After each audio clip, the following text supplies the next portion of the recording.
The Stour and Orwell Estuaries, just a fantastic piece of the coast that we've got here. Well, for me, the Orwell Estuary is a fantastic place for its wildlife. It's a stunning landscape. There's real tranquility here.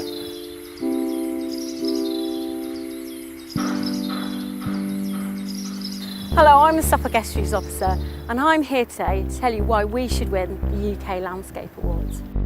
We're here today on the Stour and Orwell Estuaries, some fantastic estuaries that straddle the Essex and Suffolk boundary. Here you can see on my right, fantastic salt marsh and mud flats with birds feeding off the mud. And here on my left, freshwater grazing marsh, beautiful, completely different habitat, which is the Suffolk Wildlife Trust Reserve. What we do on the estuary started up in 1996 when we set up a management group, and this year we launched a new management plan. People who sit on this group are the ports, the RSPB, Natural England, the Environment Agency, the AONB, and also local farmers and people who are really interested in this estuary and looking after it. And you're going to meet some of those people today that make this happen, and I really hope you enjoy meeting all these fantastic people. I think you've just got to look at this amazing landscape to realise how special it is.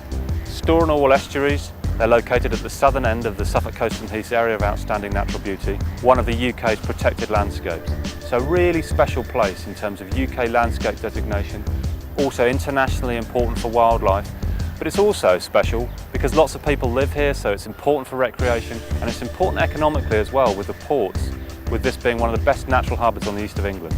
The Stour and Orwell Estuaries, just a fantastic piece of the coast that we've got here. You've got woodland, you've got the ports, you've got the towns of Ipswich and big places like that.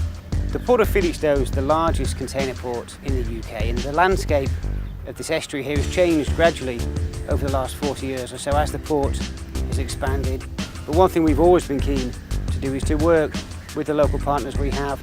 The Environment Agency is working very much with local communities throughout the estuary, trying to get across messages about climate change and sea level rise through the Stour and Orwell Forum. I manage a number of reserves for the Suffolk Wildlife Trust, but I could not manage those reserves without volunteers. So I go to the local community for help, and I get lots of help from the local community, and they turn their hands to almost anything. The first time in Suffolk actually was 208 years. Peregrine, Winter and on the Wall Bridge. We had a successful with 3 young raised. In 2009 they came back and 4 young were raised. And this year again in 2010 we've had another 4. The intertidal area is finite. One of the really important things about the partnership that's working together here to look after this landscape, it crosses all sectors. So that we keep the important balance within the estuary of all the different things that we've got here that people love. We've got to work together in order to safeguard the estuary for future generations.